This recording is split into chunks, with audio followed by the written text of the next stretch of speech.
Something you'll notice in AutoCAD Electrical on the ribbon up at the top of the screen is you don't have an output tab like you have in normal generic AutoCAD.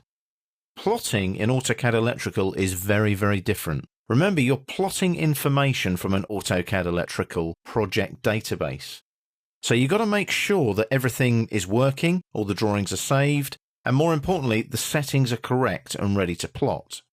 You plot from the project manager, it's this icon here. So if I click on the flyout there, you can see that I can plot the project, I can publish it to web, I can publish it to various portable document formats, such as PDF, DWF, and DWFX. I can also just zip the project up into a zip file and forward it to someone via email if I need to.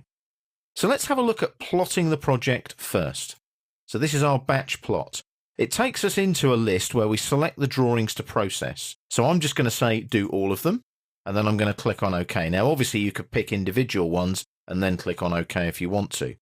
Notice there's the first mention of our section AB001 on Drawing Demo 01 that we set up previously.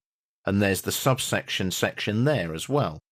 So you can see that when you start bringing in these section numbers and subsection numbers, they appear against the drawings in any of the lists. So when I click on OK now, I get this dialog box, which looks nothing like the plot dialog box in regular AutoCAD. So we decide on which layout tab to plot, and it's going to be the Model tab. Pick a list from the active drawing. I could go Layout 1 or As Saved. I'm just going to go with the Model tab because that's where everything is.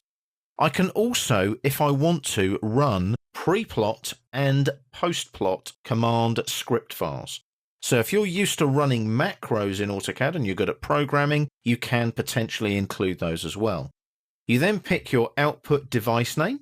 So you can use a plot configuration, a PC3 file. As soon as you do that, it takes you to the plotters that are available in AutoCAD. So these are the same list that you'd get in the original AutoCAD plot dialog box. So I want them to go to a DWF6 ePlot, let's say. I click on Open, and it adds it to the list there. Detailed plot configuration mode is off. If I click that, you can see that I can set all of the detailed plot settings in here. Things like portrait landscape, plot extents, plot display, and so on. Plot to fit, plot scale. All the sorts of things that you would perhaps set up in a page setup in regular AutoCAD. I'll switch that off for the moment. Optional page setup name, so there might be a page setup I can choose, or I can pick from a page setup list if there is one. Do I want to plot to a file? Now sometimes you do, it depends on how your network is set up for plotting.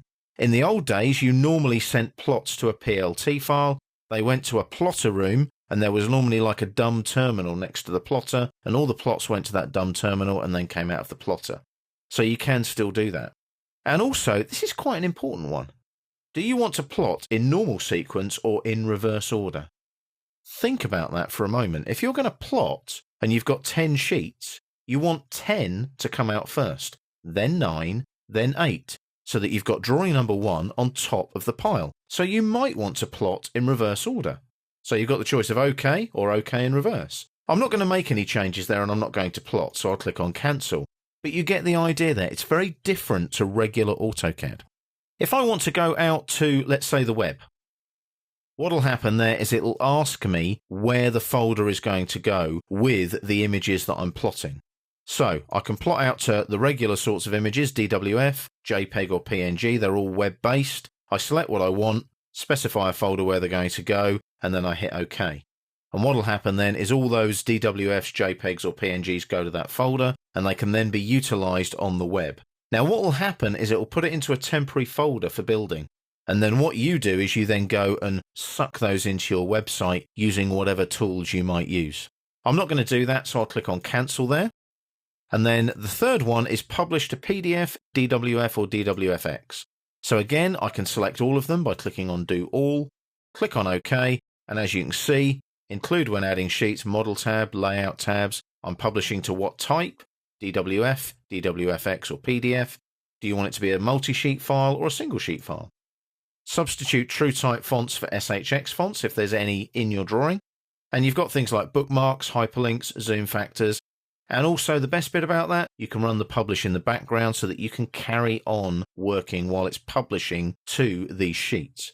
I'm not going to do that, so I'll click on cancel there. Last but not least, we've got the zip project option. So if I click on that, I'll get an error. And I know I'll get an error because I haven't set up a default zip program executable. When I zip things up, I normally use something like WinZip, for example. And then you can zip all of those up, but I haven't actually told AutoCAD Electrical where to find that WinZip executable. And that goes into your .env file for this particular project. You would specify it, and then all you've got to do is put a text editor up on the screen, go to the env file, open it up, and you can edit it. So you can see there that I haven't got a zip executable defined. So I've just got to go and find one, make sure it's in the envelope file, or environment file as it's normally known as well. Envelope or environment, it does vary from company to company, project to project. So that's how you do your batch plotting in lots of different ways in AutoCAD Electrical.